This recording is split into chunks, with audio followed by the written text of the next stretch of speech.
I am changing my opinion on something. I've shared with you over the last year or so that I thought the opportunity in the commercial real estate market would probably be about 18 months in duration.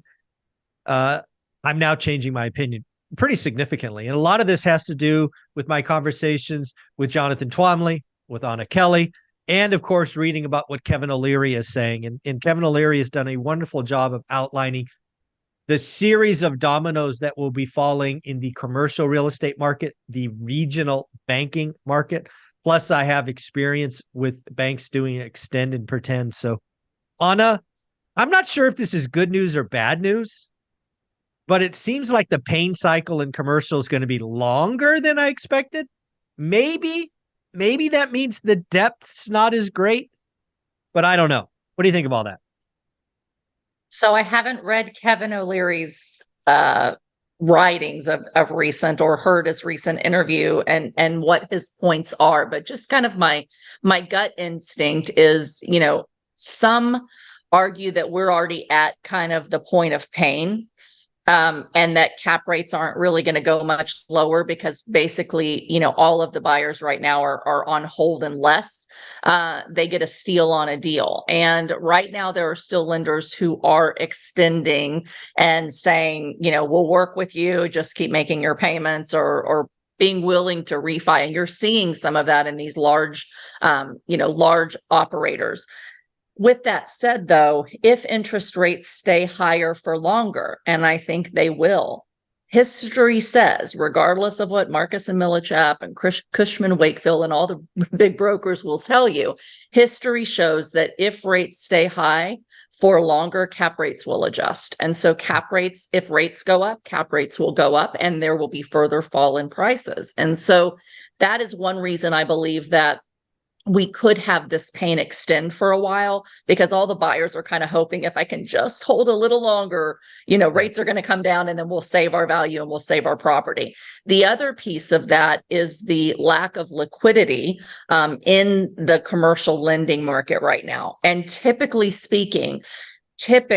commercial banks do not pull back on lending until you're 6 months into a recession.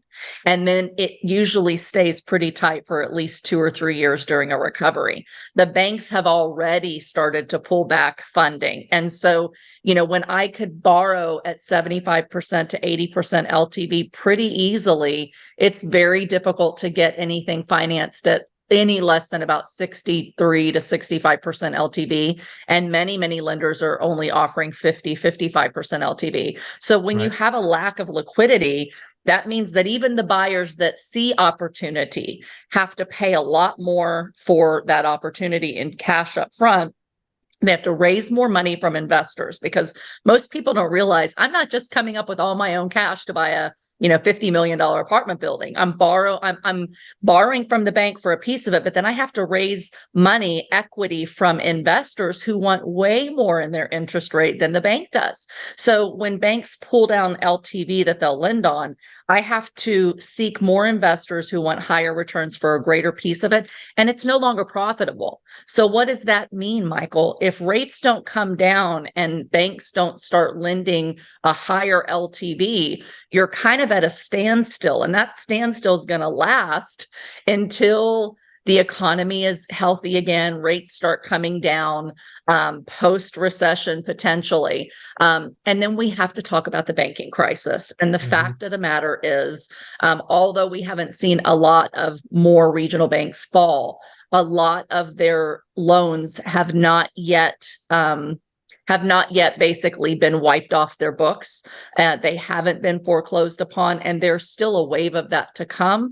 And most of it, again, I think this is what Kevin O'Leary is probably looking at, was financed between 2020 and early 2022, which means they're coming due for renewal between now and 2025 with 1 or 2 1-year extensions. So that could put us all the way into 2027 before we see the tail end of the fallout of all of that, which is 4 years from now. So I think that there's continuing opportunity as these loans start to fall out, as rates stay high or potentially higher.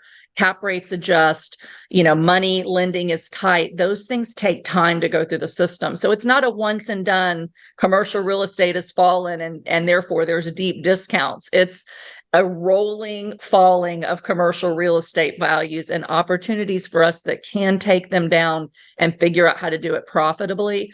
So that's my Yeah. long-winded answer to your question. No, I think it's absolutely right.